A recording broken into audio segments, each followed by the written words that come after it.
संजय वर्मा जी और सभी मेरे सम्मान के लोग, सम्मानित मंच और आए हुए सभी मेरे मोदी सम्मान मोदी जी, मैं यहाँ पहुँचने पर आपका कीमती समय लेने पर बहुत बहुत आभार प्रकट करता हूँ।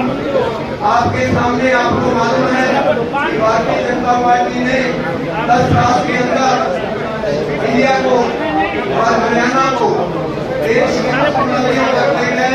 कोई आज तक 65 साल के इतिहास में कांग्रेस ने वो विकास नहीं किए। भारतीय जनता पार्टी ने, मोदी जी की सरकार ने आयुष्मान कार्ड जो कि 40 करोड़ 35 लाख लोगों को आयुष्मान कार्ड दिया, जिससे कि 5 लाख रुपए का इलाज और किसी हॉस्पिटल में प्राइवेट में करा सकते हैं।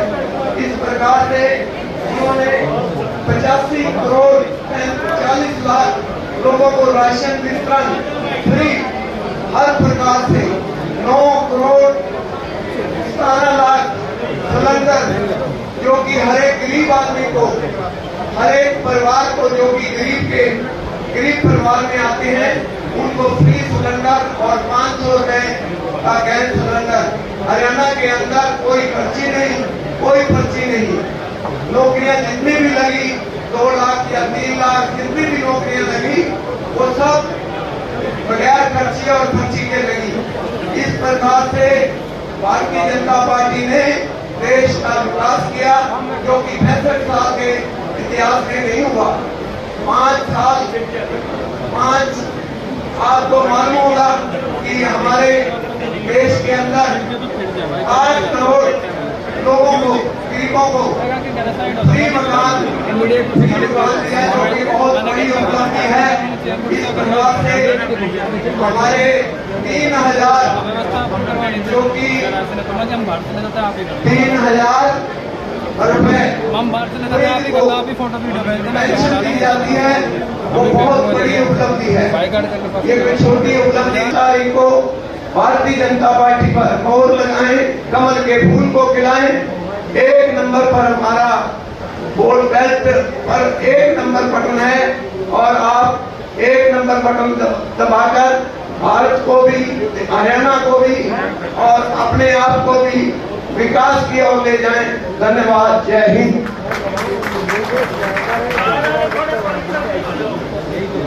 मैं निवेदन करना चाहूंगी कि 2 मिनट के लिए वो अपना चुनावी सभा में किस तरह से पहले थी, आज 10 गुना हरियाणा में बढ़ चुकी है। यानी कि आप नाम में कहीं भी देखें, चारों तरफ नजर उड़ाएंगे, आपको इंडस्ट्री नजर आएगी। और जो जी ग्रोथ है हरियाणा में, मैं समझता हूँ जो कि छोटा लगा के होते हुए भी, जो कि पहले 10 या 12% काम पे था, आज जीएसटी कलेक्शन पे 2nd नंबर पर है। तो मैं समझता हूँ ये बहुत बड़ी उपलब्धि है। इसी प्रकार जीएसटी है, इनकम टैक्स है और विशेषकर जीएसटी लागू होने से जब से सरकार आई है और इस सरकार ने जीएसटी लागू किया है, हमें इतना आसान हो गया है कि जो 15-20 कानून थे वो सब खत्म हो गए। हम ये ठीक है, छोटी मोटी कमियां इंडस्ट्री सकते हैं, मैं समझता हूँ बहुत बड़ी जरूरत है। माननीय श्री मनोहर लाल जी, आपके करनाल के उम्मीदवार भाई जगमोहन आनंद जी, मंच पर उपस्थित सभी विद्वता मंडल में सम्मानित मंच, आप सबका इस कार्यक्रम में आने पर हार्दिक अभिनंदन करता हूं, स्वागत करता हूं। मंजिलें उनको मिलती हैं, मंजिलें उनको मिलती हैं जिनके सपनों में जान होती है। पंखों से कुछ नहीं होता, हौसलों से उड़ान होती है, हौसलों से उड़ान होती है। मैं सभी साथियों से कहना चाहूंगा कि भाजपा के प्रत्याशी भाई जगमोहन आनंद जी को भारी बहुमत से समर्थन देकर सफल बनाए, ताकि करनाल को दोबारा वही गौरव और सम्मान दिलाया जा सके इन्हीं शब्दों के साथ मैं आपका हार्दिक ऐसा भाई हमारे सतीश गौतम हमें मिले हैं। मैं उनसे निवेदन करना चाहूंगी, एक बार सभी कार्यकर्ताओं के अंदर ऊर्जा और जोश भरने का काम करेंगे। आदरणीय सतीश गौतम जी। भारत माता की, भारत माता की। भाई आवाज में जहाँ पर बाबूजी बैठे हो और सीएम की नगरी से करनाल की पहचान हो और ये जय की आवाज केवल इस कमरे से बाहर न जा रही है तो चंडीगढ़ में दूसरे जो लोग झूठ बोल रहे हैं सरासर उनको तो ले जानी चाहिए। जोर से बोलिए भारत माता की। देखिए मुट्ठी हनुमान का गदा, ये पंजे से बचो। पहली 10 साल आपका खून पिया इसने, यहाँ पर दोबारा पीने आ गया। जर्नल वाला काम है, वो धमका मिला है, वोट भी मांग रहा। जो बोलिए भारत माता की। आज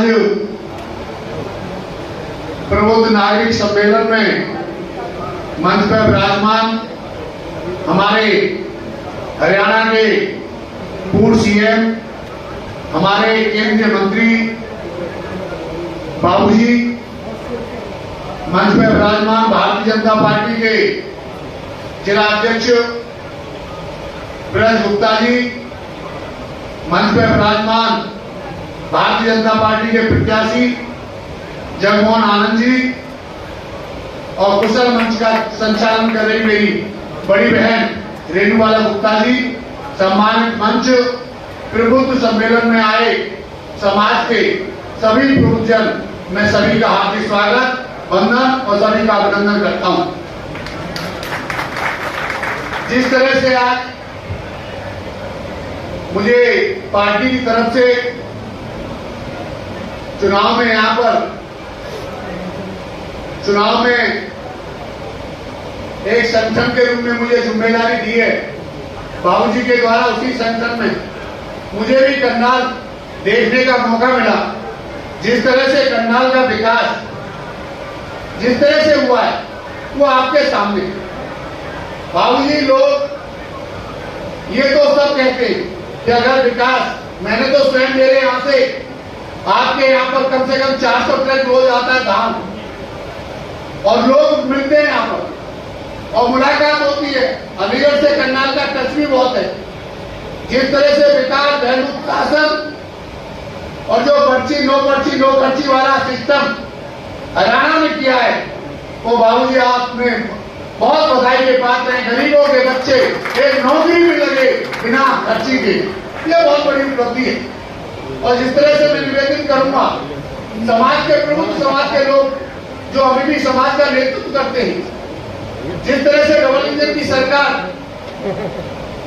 चलती है उसी तरह से हरियाणा का एक टेक्स रहा है। हरियाणा हमेशा उसी की सरकार बनाता है जिसकी केंद्र में सरकार होती है और विकास भी होता है। और जो समाज के लोग, प्रबुद्ध लोग यहाँ पर आप बैठे हुए, जिस तरह से आप समाज का नेतृत्व करते हैं, अपने वर्ग का नेतृत्व करते हैं और आप दिशा देने का काम करते हैं। आज जिस तरह से आप एक करनाल को रूप मिले और पुनः हरियाणा में भारतीय जनता पार्टी का कमल गिरे, उसके लिए एकत्र हुए और जिस तरह से आज भयमुक्त शासन देने का काम और जिस तरह से आप लोगों ने एक प्यार बाबूजी को हमेशा दिया है। यहाँ पर चाहे नायब सिंह सैनी जी, माननीय मुख्यमंत्री जी यहाँ से लड़े, बाबूजी यहाँ से 2 बार, बाबूजी एक ही डर लगता है जिस दिन से हमारे ब्रज गुप्ता जी बने और मेरी बड़ी बहन मंच का संचालन करती है, बोलती है कहीं ये नहीं कहते मेरे भाई ब्रज गुप्ता जी संचालन, मैं तो इसी चीज में रखता हूँ, मैं समझ के बहन को इशारा करता हूँ, मैं कभी कभी हो जाता है तो बल्कि मैं इस चीज का ध्यान रखना थोड़ा सा। तो आप लोग यहाँ पर आए, बाबूजी को सुनेंगे, मुझे भी सुनने का मौका मिलेगा। मैं पुनः सभी का अभिनंदन, व्यापारियों को, सभी संगठन का, जो अपने संगठन से आए, बहुत बहुत धन्यवाद। जय हिंद, जय भारत, वंदे मातरम।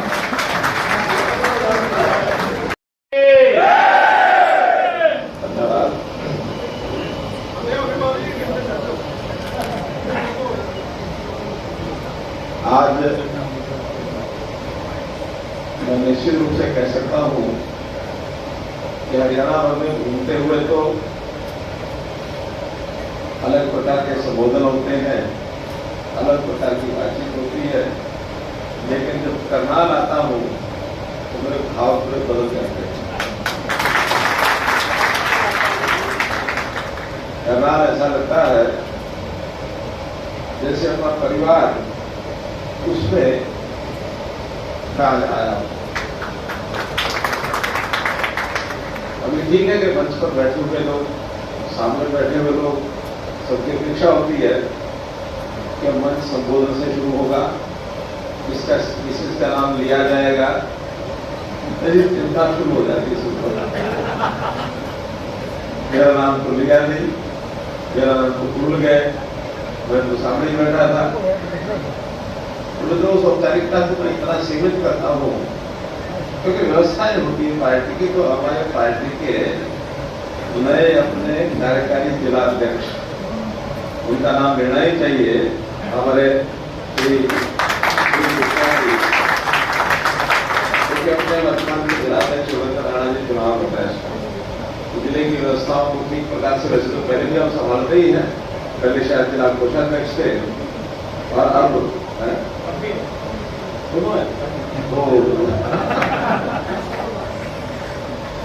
एक बार एक मीटिंग में बैठे थे, वहां परिचय होने लगा और परिचय में जिलाध्यक्ष मेरे साथ बैठे थे और सामने अनुमंडल में कार्यकर्ता उनसे परिचय हुआ, एक ने कराया, दूसरे ने कराया, तीसरे ने कराया, और बीच में ही एक कार्यकर्ता खड़े हो गए कि मेरा नाम अमुक है और मैं जिलाध्यक्ष हूँ। मैं कहा हो गया जिलाध्यक्ष मेरे साथ बैठ गए और वो सामने कह रहा मैं जिलाध्यक्ष हूँ। मैंने कहा भाई क्या हो, जिलाध्यक्ष हो? 3 बार पूछा, तीनों बार कहा जिलाध्यक्ष। मैंने कैसे हो सकता है, एक जिले में 2 जिलाध्यक्ष कैसे हो सकते हैं? मैंने जिलाध्यक्ष पूछा, उनका ये कौन है? जिलाध्यक्ष नहीं, कोषाध्यक्ष। मैंने कभी आप कोषाध्यक्ष जिलाध्यक्ष क्यों कह रहे हो? मैंने देखो भी कोष वोष जो है वो तो जिलाध्यक्ष खुद रखते हैं, तो मैं अध्यक्ष हो गया, कोषाध्यक्ष ही हो गए। संयोग से अब ये कोषाध्यक्ष भी यही है, अध्यक्ष भी यही है, तो इसलिए वो समस्या नहीं है। दूसरा नाम अगर मैं निश्चित रूप से लेना चाहूंगा तो अपने जो यहाँ के आपके लोग लाडले प्रत्याशी भाई जगमोहन आनंद जी।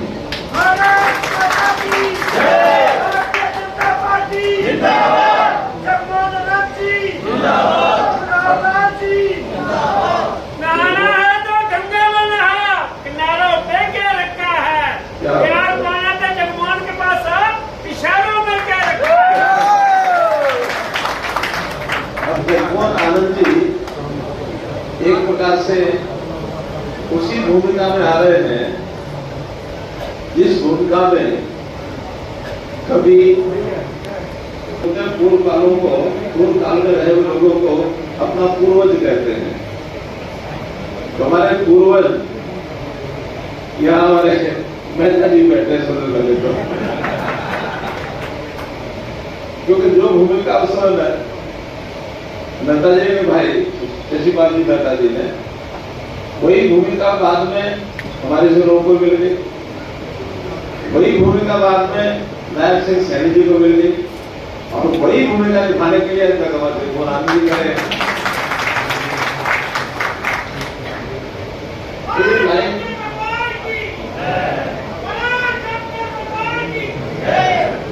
ये लाइन ऐसी ही चलनी है, ये कोई एक जगह रुकने वाली नहीं है। कभी शुरू हुई या जानता हूं को बजाज जी, श्री लक्ष्मण बजाज जी, वो भी कई बार विधायक रहे। एक बार रामलाल भगवा जी रहे, तो कितने नाम गिराए जा सकते हैं पूर्व में। अब इस परंपरा को अपने को ऐसी आगे बढ़ाना है, परंपरा को आगे बढ़ाना है। तो मुझे बुलाया तो इसलिए क्या है कि मेरी एक भूमिका यहाँ इस परिवार में रही है, इसलिए आप जरूर आओ एक बार। जो मैंने कहना है वो भी मुझे पता है, जो आपने सुनना है वो भी मुझे पता है। बात नहीं कोई नहीं, लेकिन चूंकि कार्यक्रम है ऐसे कार्यक्रमों में सब मिल बैठ करके चीजों की प्लानिंग करते, योजना करते हैं। जैसे घर में विवाह होता है, शादी होती है, शादी के समय अकेला परिवार का जो एक मुखिया होता है या जिसके घर में शादी होती है वो अकेला कुछ नहीं कर सकता, उसको भी अपनी सारी ताकत जुटा करके शादी में करनी होती है। परिवार में रिश्ता भी आते हैं, परिवार के सब नजदीकी रिश्ता, दूर के रिश्ता, फिर मित्र मंडली, पड़ोसी, मोहल्ला सब इकट्ठे होते हैं। अलग बात है कि आज कॉन्ट्रैक्ट बेसिस पर भी होने लग गई है, लेकिन पहले समय में तो कोई शादी गांव में हो जाए, छोटे थे तो बारात के लिए घर घर जाकर के चारपाइयां इकट्ठी करते थे, घर घर जाके बिस्तर इकट्ठे करके लाते थे और फिर खाने के समय सब आसपास के लोग, पड़ोस के लोग आकर के खाना परोसते थे। रात को सेवा भाव से सब चीजें होती है। एक सामूहिक यज्ञ जैसे होता है वैसे काम होता है। चुनाव भी एक यज्ञ से कम नहीं है। ये ठीक है कि इस चुनाव के अंदर उस यज्ञ में एक प्रतियोगिता भी होगी, मुकाबला भी होगा। तो उस मुकाबले के अंदर अपने को, अपने यज्ञ को सफल करना है, अपनी जीत सुनिश्चित करनी है, ये उसका हेतु है। यह एक सामने पक्ष होता है, एक हमारा पक्ष होता है। और ये चुनावी यज्ञ 5 साल के बाद लोकतंत्र का एक विषय है, आता ही आता है। तो हर 5 साल बाद ये एक्टिविटी सबकी बढ़ती है। भारतीय जनता पार्टी के नाते हम सब बढ़ाएंगे, कांग्रेस की बढ़ेगी और छोटे मोटे दल कभी कभी खड़े हो जाते हैं, वो भी आगे बढ़ते हैं। कोई स्वतंत्र रूप से इंडिपेंडेंट कैंडिडेट नाते से खड़े जाते हैं, वो भी बढ़ाते हैं। लोकतंत्र में किसी को मनाई नहीं, या कम से कम 9 कैंडिडेट थे हमारे नांगल चौधरी में, और ज्यादा भी एक जगह शायद 33 या 35 है। 2-2 मशीनें, 3-3 मशीनें में लग जाती है, कोई मशीन है 32 से कम है। तो इस प्रकार से हमारे यहाँ कितने कैंडिडेट, 12 कैंडिडेट चुनाव भी खड़े। अच्छा, कम हो गए होंगे पहले तो कहते थे बाद में विड्रा करने का। 6 हो गए, 12 हो गए, 15 हो। हमारा लक्ष्य है कि हम अपने कैंडिडेट के साथ खड़े होकर के अपनी पार्टी का कमी का वोट इसको जिताना है। जब जिताना है तो हम जैसे जो इस प्रकार के प्रबुद्ध नागरिक हैं, अपने अपने स्थान पर अपनी हैसियत रखते हैं, चाहे व्यापार से जुड़ा व्यक्ति है, चाहे उद्योग से जुड़ा व्यक्ति है, चाहे कोई कर्मचारी संगठन से जुड़ा व्यक्ति है, चाहे कोई डॉक्टर है, वकील है, किसी प्रोफेशन से जुड़ा है, जनप्रतिनिधि भी है, हमारे पार्षद है, हमारे सरपंच हैं, हमारे किसान संगठनों से लगे हुए जुड़े हुए लोग भी हैं। सहयोग से आज मैं देख रहा हूँ यहाँ केवल करनाल के ही नहीं तो इक्का दुक्का आसपास की विधानसभा के लोग भी आए हुए हैं। अभी बलवीर जी हैं, वो इंद्री के, वो अपने ये धर्मपाल जी बैठे हैं इंद्री से, हमारे सुभाष जी बैठे हैं इलोखेड़ी से।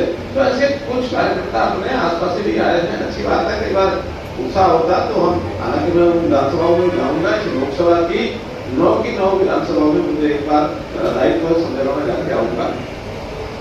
तो हेतु यही है कि हम ज्यादा वोट, जितने यहाँ लोग बैठे हैं इनके वोट तो सीमित है, अपना वोट है, अपने परिवार के वोट है, अपने आसपास पड़ोस के हैं, लेकिन ये यज्ञ ऐसा है कि पूरे समाज में हमको जाना पड़ता है।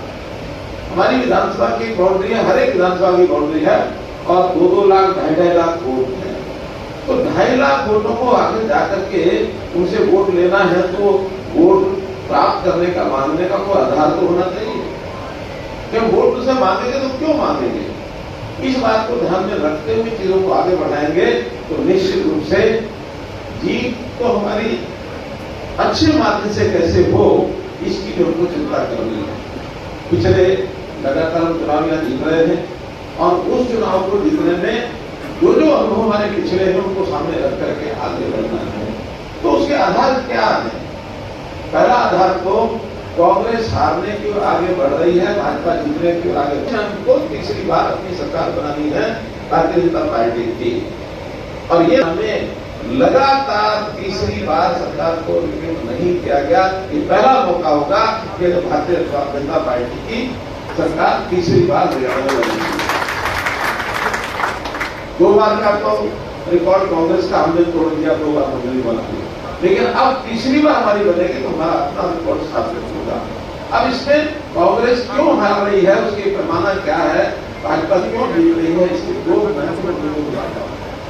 पहला बिंदु कि कांग्रेस जो बौखला गई हारती दिख रही है, तो इन्होंने गठबंधन के लिए अपने हाथ आगे बढ़ाने शुरू कर दिए। कोई पार्टी आओ हमसे गठबंधन कर लो, हम अकेले जीतने की स्थिति में नहीं है।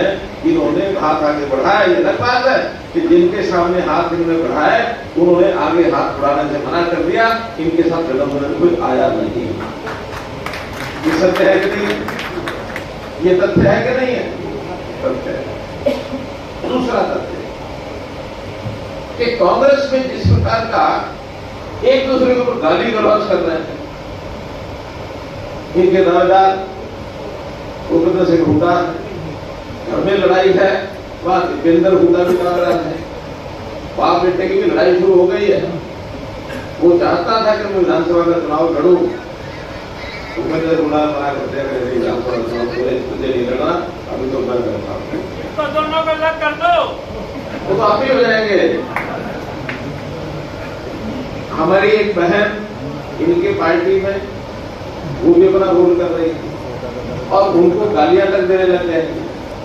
यानी जिस प्रकार की शब्दावली का प्रयोग अपने ही घर में किसी एक सम्मानित महिला के खिलाफ ये बोलते हैं, उससे भी इनकी पार्टी का दिखावा तो है ही है, लेकिन समाज में भी एक चेतना आ गई है कि ये बर्दाश्त नहीं करते। एक इनके अनुसूचित जाति के अध्यक्ष प्रदेश के उनकी पिटाई की, जख्मी किया और वो संयोग से अपनी पार्टी में आ गए। अशोक तंवर उसी जातियों का कोई सम्मान करते नहीं है, उनको पीड़ा पहुंचाते हैं। हमारे विरोध में भले ही वो लड़ाई लड़ी, लेकिन आखिर तो समाज के नाते, महिला के नाते हमारा हम एक सम्मान करते हैं महिलाओं का। और किस प्रकार से अभद्र भाषा इनके लोग बोलते हैं, भले बाद में माफी मांगते रहे।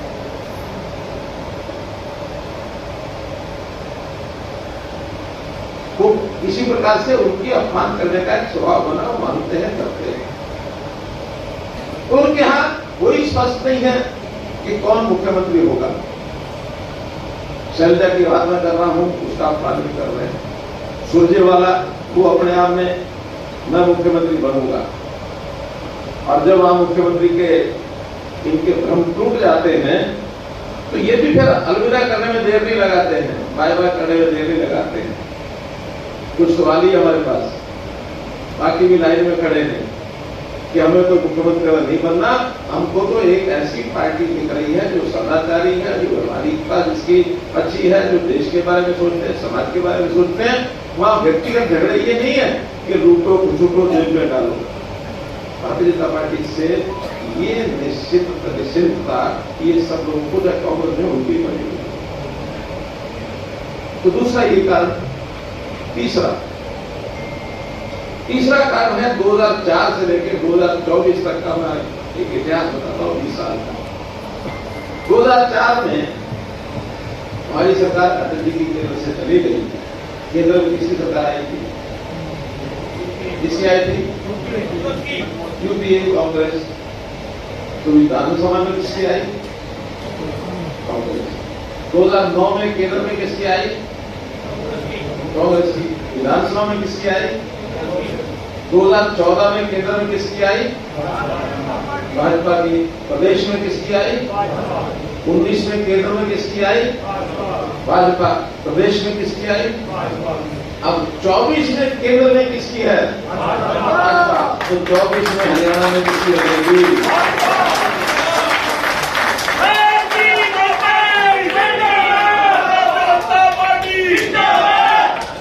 ये तथ्य है हरियाणा के, और ये तो मैंने 2004 से बताए हैं। आप 1966 से देख लेना कि जब जब लोकसभा में चुनाव थोड़ा पहले हुआ, केंद्र में जिसकी सरकार आई, प्रदेश में उसी की सरकार बनाने के लिए यहाँ की जनता को एक उत्साह मिला। क्योंकि सरकार केंद्र में और प्रदेश में जब एक ही दल की रहती है तो प्रदेश को, जनता को लाभ होता है। ये मेरी सोच नहीं, ये जनता की सोच है। इसी को डबल इंजन की सरकार कहते हैं। डबल इंजन की सरकार होगी तो केंद्र की बहुत योजनाएं प्रदेशों को लागू करनी होती हैं, फटाफट लागू हो जाते हैं। आज केंद्र की योजनाएं उन सब प्रांतों में लटकी पड़ी हैं जहां भाजपा की सरकार नहीं है। वो हमारे कारण नहीं है, उनके कारण से, प्रदेश के कारण से। उमेश तोड़ लेते हैं, नाक ऊंचा कर लेते हैं। दिल्ली में आधी से ज्यादा योजनाएं लागू नहीं है, पंजाब में बहुत योजनाएं लागू नहीं है केंद्र सरकार की, बंगाल में बहुत योजनाएं नहीं है केंद्र सरकार की, लागू मना ही कर देते हैं। बुरा का भी रहा है। इनकी तुलना तो आसान है करना, बहुत पुरानी बातें शायद आप ना भी जानो ना भी, क्योंकि 20 साल में तो पीढ़ी जो है पूरी नई आ जाती है। तो 20 साल की जो पीढ़ी है जिसका 2004 के अंदर उसकी आयु 18 साल हो गई होगी, तो आज 20 साल में वो 38 साल का हो गया होगा। और 18 साल से 38 साल की जो आयु के लोग या इससे ऊपर के सब लोगों ने देखा ही है। यानी आज 38 साल या इससे ऊपर के जो लोग हैं उन्होंने पिछला 20 साल का शासन का पूरा इतिहास देखा। आज का नया जवान वो शायद पिछले कांग्रेस के 10 साल को न भी जानता हो, लेकिन जिसकी आयु 38 साल हो गई है, वैसे तो आज जागरूक कॉलेज के विद्यार्थी, स्कूल के विद्यार्थी भी हो जाते हैं, लेकिन फिर भी मैं समझता हूँ कि 18 साल की आयु जिसकी 2004 में थी वो 20 साल का अनुमान लगा सकता है। कुछ बातें याद कराता हूं। वो समय भ्रष्टाचार का बोलबाला था। नहीं देना पड़ेगा, ऑनलाइन रजिस्ट्री होगी और रजिस्ट्री करने वाला तहसीलदार शाम को रजिस्ट्री करने के बाद 5 बजे का घर में पहुंचा देगा, अपने पास रखेगा नहीं। और जब ये हुआ तो ऐसी तहसीलें जब मारामारी होती थी 2014 में, मैं आके देखा 2016 में हम तहसीलदार को कहते थे भैया आप वो पानी अच्छी तहसील है वहां चले जाओ, उन्हें जिन्हें नौकरी करनी है जहां मर्जी करेंगे। ये तहसीलदारों के मुंह से बात नहीं करती। कोई भी ऑफिस में एक नाम लेना, कोई तहसीलदार भाई हो यहाँ या उनको रिटायर हो, बुरा मत मानना। कई बार उदाहरण देने के लिए कोई बात प्रस्तुत करनी नौकरियां गिरती थे क्या नहीं गिरती थी? हर नौकरी का रेट होता था। पीएम की इतना रुपया, क्लर्क का इतना रुपया, क्लास 3 का इतना रुपया, क्लास 2 का इतना रुपया, क्लास 1 में HCS लेवल तक भी पैसे भी देने पड़ते थे। और HCS की नौकरी तब लगती थी अगर कोई अविवाहित होता था तो पहले उसका रिश्ता पक्का करते थे, फिर उसको HCS की नौकरी में रिजल्ट निकालते थे। आज आप लिस्ट उठा के देख लो, उससे पहले लगे हुए जितने HCS है वो किसी न किसी नेता के रिश्तेदार हैं, और उन्हीं दिनों में बने हैं वो रिश्तेदार जो उनकी नौकरी लगी है 6 महीने आगे पीछे। हालांकि मैं उनको सामने भी कह देता हूँ, मजाक भी कर देता हूँ, अरे भैया तुम्हें एक पद 2 काज हो गए, नौकरी मिल गई, छोकरी मिल गई, या किसी लड़की को उसका रिश्ता हो गया, उसको अच्छा पति मिल गया। उनको भी पता है सबको, मना नहीं कर सकते। लेकिन 2014 के बाद लगे हुए HCS वो तो किसी के रिश्तेदार नहीं है। ऐसा थोड़ी कि पहले वाले रिश्तेदार बड़े होशियार थे और बाद वाले सारे निकलते हो गए। क्या तो होशियार पहले भी थे, आज भी थे। हमने बिना पर्ची बिना खर्ची ये नौकरियां दी है, 1,45,000 दिए 10 साल में, 25,000 भर्ती लोगों को गए हैं लोग। वरना ये भी अगर जुड़ जाती तो हमारा रिकॉर्ड 1,70,000 का 10 साल में बनता, और भूटा सरकार के 10 साल में 85,000 नौकरियां दी। उनकी 9 या 10 नौकरियां ऐसी हैं जो नौकरी यानी जो परीक्षा होने के बाद सुप्रीम कोर्ट में जाकर के रद्द हुई है कि इसको रद्द कर दो, इसके अंदर कहना कि बंदूक है। नौकरियों के विषय में ही एक मुख्यमंत्री को, उसके बेटे को 10 साल की सजा हुई, लेकिन नहीं हुई। सब जानते हैं लोग, आखिरी जनता को पता नहीं है क्या? जनता को बताना चाहिए, खास करके 18 साल से और जो 38 साल तक का, जो 20 साल का जो नया जवान है, उसमें हमारे 10 साल का तो उसको पता है, लेकिन पिछले 10 साल का क्या है उसको पता नहीं है, उनको जाके बताना चाहिए। हमने वातावरण को ऐसा बनाया कि अब जीवन की शैली, जीवन जीने की शैली को कठिनाई नहीं आएगी। वो समय था कि जब घर में 5 मेंबर है, पांचों किसी की लाइन में लगे हैं तेल लेने के लिए, कि अगर आसपास के प्रदेशों से भी यहाँ शादी का रिश्ता को लेके आए लड़की का, तो पूछता भाई थारे गांव में 24 घंटे बिजली है क्या नहीं है? अगर 24 घंटे बिजली है तो लड़की की शादी कर जाएगा वहां। कोई भी विषय ऐसा है 10 साल से पहले की बातों का आज तक तुलना करनी पड़ेगी। अगर आप तुलना करेंगे तो निश्चित रूप से अब तो नौकरियों का वायदा कांग्रेस ने करना शुरू कर दिया। 50 वोट पे एक नौकरी वो कह रहे 50 वोट में एक नौकरी देंगे, इसका मतलब क्या हुआ? वही पर्ची वही खर्ची। अपने रिश्तेदारों का अपना घर मारेंगे। ये जो बातें सारी आपको पता है, ये बातें जनता को जाके बतानी। हम यहाँ हैं की वोटर्स बैठे हुए, वोटर हम भी हैं, लेकिन की वोटर्स है हमारे साथ 100, 250, 60 लोग जुड़े हुए हैं। एक एक घर में जाकर के आप लोगों को अपील करनी होगी कि हमारे करनाल में इस बार जगमोहन आनंद जी को जो भी आज तक का रिकॉर्ड है उससे ज्यादा वोटों से जिताने के लिए आप प्रयत्न करें। नई आगे आने वाली बातें ये भी आप उनको बतानी होगी, क्योंकि अभी कल ही राष्ट्रीय अध्यक्ष जी ने एक संकल्प पत्र नाम से घोषित किया। सब पार्टियां कर रही है, हर साल करती है। पहली बात तो कि हमने इसको घोषणा करते समय अपने बजट को हिसाब में जरूर रखा है, क्योंकि सरकार बजट से बाहर जाकर के जो काम करेगी तो उसके बदनामी लिखी है। वो कहते हैं कि क्या कहते हैं, 50,000 लोगों के रोजगार की व्यवस्था वहां खड़ी की जाएगी। गांव को रोजगार मिले, उद्योगपतियों को उद्योग लगाने के लिए स्थान मिले, सरकार की उसमें जो सहायता उनकी सहायता करेंगे। तो ऐसा एक शहर जो है यहाँ बताया जाए। ऐसे ही पूर्व में केंद्र सरकार से हमने ले भी लिया है, वो भी उसका फोकस बढ़ा है। करनाल यमुनानगर की रेलवे लाइन, इसको उसी योजना में जोड़ा। तीसरा, करनाल जिले में फार्मास्यूटिकल पार्क ये बनाया जाएगा, क्योंकि फार्मेसी का यहाँ लोगों का एक रुझान भी है। तो एक फार्मास्यूटिकल पार्क बना करके दवाइयों का उद्योग, दवाइयों की बिक्री, दवाइयों की मार्केट एक करनाल जिले के अंदर ये खड़ी की जाए। सब जगहों की ऐसे दो चीजें ली गई। कुरुक्षेत्र में टूरिज्म की चीजें हैं, तो ज्यादा बढ़ाई है। टूरिस्ट एक सेंटर, भाई थोड़ा सा साइड हो जाओ, खाली बैठने थोड़ा साइड हो जाओ।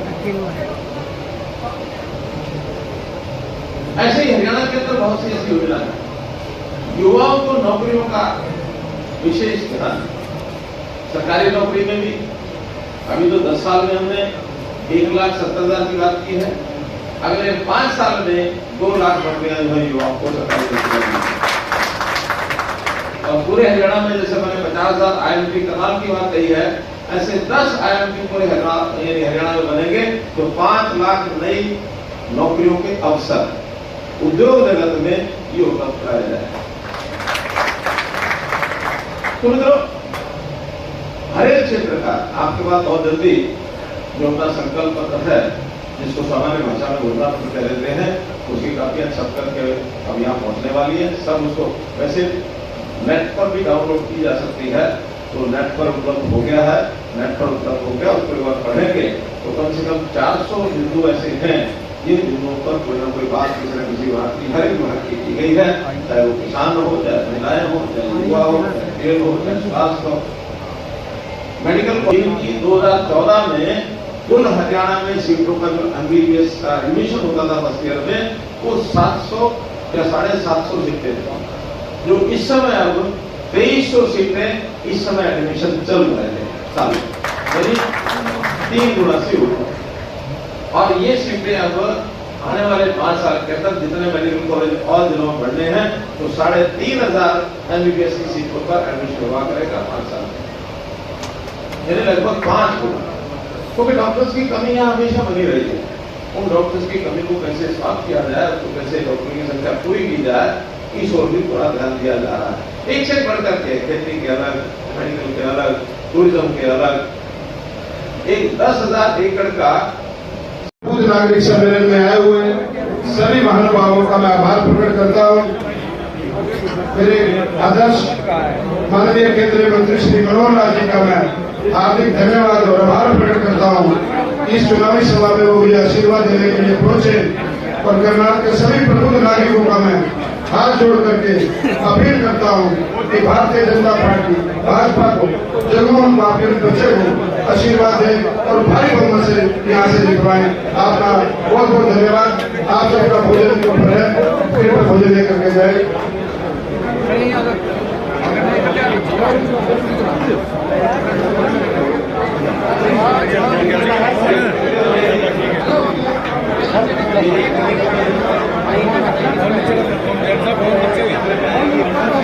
टेबल पे बैठ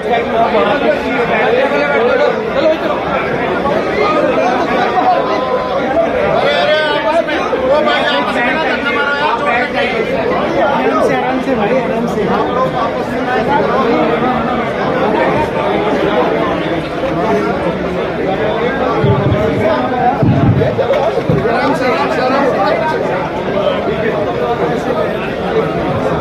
एक मिनट भाई, धक्का मत मारो, आपस में क्या, आप तो सारे सबके हो भाई, आप लोग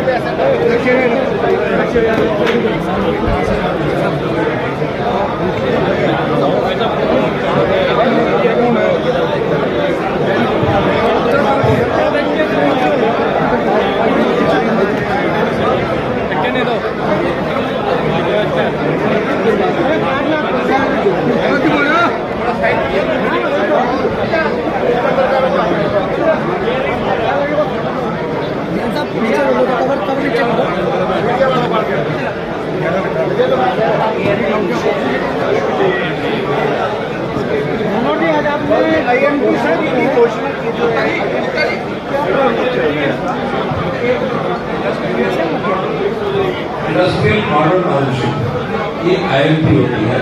उस IMT में कितना बड़ा स्कोप क्या है उसका अध्ययन करने के बाद वो 50 एकड़ से लेकर 1,000 एकड़ तक कहीं भी बनाई जा सकती है। तो उसके लिए जमीन चयन की जाएगी और इंडस्ट्रियल मॉडल टाउनशिप पहले भी हमारे बनी हुई है। IMT मानेसर, IMT रोहतक और बड़ी संख्या में इंडस्ट्री वहाँ से आती है। उनकी स्पेशल प्रपोजल बना करके उसकी सुविधाएं दी जाती है ताकि जो इन्वेस्ट है उसके लिए भी सुविधाजनक हो और वहाँ पर कुछ इंडस्ट्री के विशेष हब बनाने के लिए कुछ ट्रेनिंग दी जाती है, कुछ उसके विशेष प्रोडक्ट के हिसाब से फोकस किया जाता है। वैसे IMT और खासकर जैसे फार्मा में पार्क कहा है तो फार्मा पार्क अब इसमें उसी IMT में रखेंगे, इसके आसपास रखेंगे, ये सारी योजना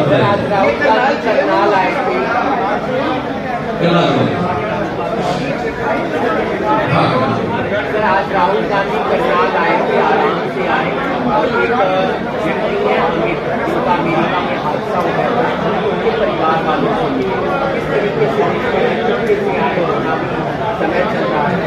देखिए, अगर कोई इस प्रकार के काम करता तो हमको जरूर नहीं है ना, उसको कोई अच्छी बात है ना बड़ी बात है। ऐसे सामाजिक कार्यों में सब लोग आते जाते रहते हैं, आने जाने की आपत्ति नहीं है।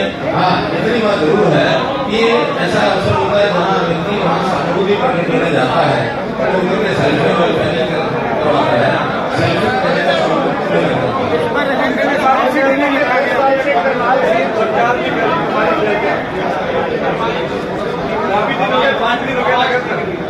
देखिए, मैंने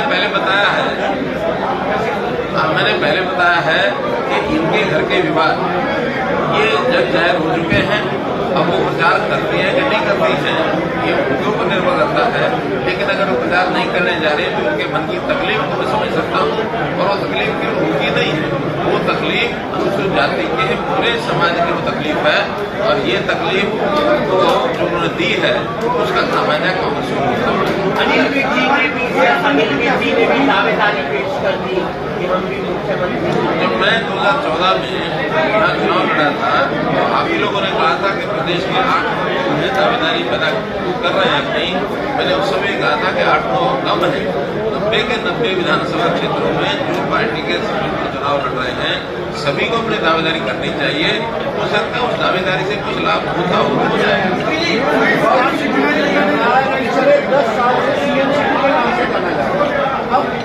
आपने कार्यकर्ता तो करनाल की जनता कौन सी है कार्यकर्ता